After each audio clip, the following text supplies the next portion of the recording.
Hello everyone, in this video I'm going to show you how to make heart shack, or in another word, how you can make the crazy shack effect for text in CapCut Special for PC.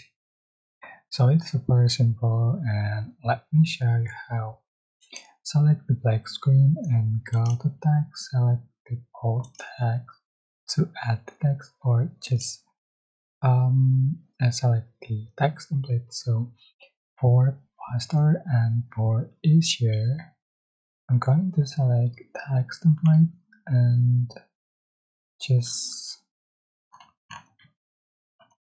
select this one, and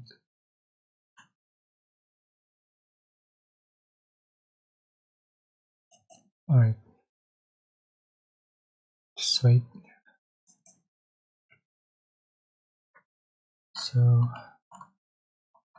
add to the track, and you can change for the text and resize and change for the color. And after done, select the clips, right click, create component clip,